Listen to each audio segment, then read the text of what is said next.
अहिल्यानगर जिल्हा कबड्डी असोसिएशनच्या वतीने खेळाडूंचा येत्या रविवारी गौरव सोहळा आयोजित करण्यात आलाय। अहिल्यानगर जिल्हा कबड्डी असोसिएशन तर्फे नुकत्याच पार पडलेल्या विविध राज्यस्तरीय स्पर्धांमध्ये उल्लेखनीय कामगिरी करणाऱ्या खेळाडू आणि प्रशिक्षक यांचा गौरव सोहळा रविवार दिनांक 26 एप्रिल 2026 रोजी सायंकाळी 4 वाजता आयोजित करण्यात आल्याची माहिती अहिल्यानगर जिल्हा कबड्डी असोसिएशनचे सेक्रेटरी शशिकांत गाडे यांनी पत्रकार परिषदेत दिली। 2 ते 6 एप्रिल दरम्यान नाशिक जिल्ह्यातील सिन्नर येथे झालेल्या 73व्या महाराष्ट्र राज्य वरिष्ठ गट कबड्डी अजिंक्यपद निवड चाचणी स्पर्धेत अहिल्यानगर जिल्हा पुरुष संघानं दमदार कामगिरी करत विजेतेपद पटकावलं। सलग 5व्या वर्षी अंतिम फेरी गाठत संघाने 2 वेळा विजेतेपद आणि 3 वेळा उपविजेतेपद मिळण्याची ऐतिहासिक नोंद केली आहे। याशिवाय 25 ते 29 नोव्हेंबर 2025 रोजी पुण्यातील बोपखेल येथे झालेल्या 52व्या राज्यकुमार गट स्पर्धेत 52व्या राज्यकुमार गट स्पर्धेत जिल्ह्याच्या मुलांच्या संघानं उपविजेतेपद पटकावले। तर 5 ते 9 डिसेंबर 2025 दरम्यान झालेल्या 36व्या राज्य किशोर किशोरी गट स्पर्धेत किशोरी संघाने उपविजेतेपद तर किशोर संघानं तृतीय क्रमांक मिळवत जिल्ह्याचं नाव उज्ज्वल केले। या उल्लेखनीय यशाच्या पार्श्वभूमीवर सहकार सभागृह अहिल्यानगर जिल्हा मध्यवर्ती सहकारी बँक येथे खेळाडू प्रशिक्षकांचा सन्मान करण्यात येणार आहे। तर या सोहळ्याला अध्यक्षस्थानी माजी आमदार चंद्रशेखर घुले पाटील असतील, तर खासदार गजानन कीर्तीकर हे प्रमुख पाहुणे म्हणून उपस्थित राहणार आहे। याशिवाय महापौर ज्योती गाडे, उपमहापौर धनंजय जाधव, आयुक्त यशवंत डांगे, अर्जुन पुरस्कार प्राप्त पंकज शिरसाट, जिल्हा क्रीडा अधिकारी ज्ञानेश्वर खिलारी, माजी आमदार दादाभाऊ कळमकर, मोहन गायकवाड, मंगल पांडे, राणा प्रताप तिवारी, गजानन पवार, संतोष गायके यांच्यासह अनेक मान्यवरांची उपस्थिती असणार आहे। पत्रकार परिषदेला जयंत वाघ यांच्यासह अहिल्यानगर जिल्हा कबड्डी असोसिएशनचे पदाधिकारी उपस्थित होते। तर हा कार्यक्रम विजेत्या खेळाडूंचा गौरव करण्याबरोबरच नवोदित खेळाडूंना प्रेरणा देण्यासाठी आयोजित करण्यात आला असून मोठ्या संख्येने उपस्थित राहण्याचे आवाहन आयोजकांनी केले।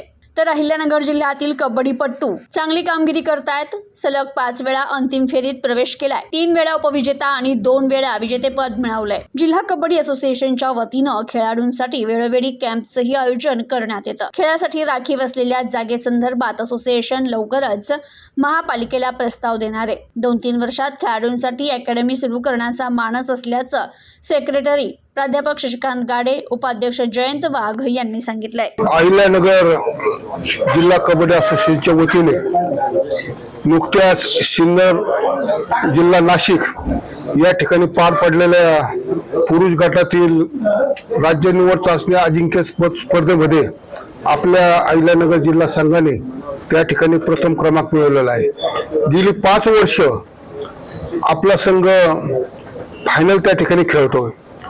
या 5 पैकी 2 वेळेस आपण विजेतेपद मिळवलं आणि 3 वेळेस उपविजेतेपद त्या ठिकाणी मिळालेलं आहे। त्याचबरोबर कुमारचा संघ हा सुद्धा उपविजय ठरलेला आहे। त्याचबरोबर किशोर मुली या सुद्धा उपविजय ठरलेल्या आहेत।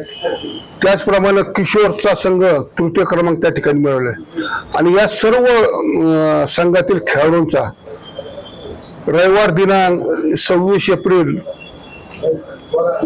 या दिवशी सायंकाळी 4 ते 7 यावेळेस सहकार सभागृह या ठिकाणी त्यांचा भव्य सत्कार आयोजित केलेला आहे। या कार्यक्रमाचे अध्यक्ष चंद्रशेखर घुले पाटील यांच्या शुभ हस्ते हा कार्यक्रम होणार आहे असे माजी खासदार, माजी मंत्री आणि महाराष्ट्र कबड्डी असोसिएशनचे प्रभारी अध्यक्ष गजानन कीर्तीकर साहेब, त्याचबरोबर या महापालिकेच्या महापौर ज्योतिताई गाडे, उपमहापौर धनंजय जाधव, त्याचप्रमाणे आयुक्त यशवंत डांगे साहेब, त्याचप्रमाणे आपल्या नगर जिल्ह्याचं भूषण अर्जुन अवॉर्ड प्राप्त खेळाडू पंकज शिरसाट, त्याचबरोबर महाराष्ट्र राज्य कबड्डी असोसिएशनचे सेक्रेटरी मोहन गायकवाड, महाराष्ट्र राज्य कबड्डी असोसिएशनचे खजिनदार मंगलजी पांडे साहेब, त्याचबरोबर रेल्वेमध्ये कार्यरत असलेले राणा तिवारी, आणि आपल्या जिल्ह्यातील खेळाडू गजानन पवार की जे सह आयुक्त म्हणून अंधेरीला काम करतात, त्याचबरोबर गायके हे सुद्धा पोलीस यामध्ये अधिकारी आहेत, ते सुद्धा या ठिकाणी येणार आहेत आणि एक चांगल्या पद्धतीचा कार्यक्रम खेळाडूंचा स्वागत सत्कार करण्याचा आयोजित केलेला आहे. Bureau report news today 24 Ahilyanagar.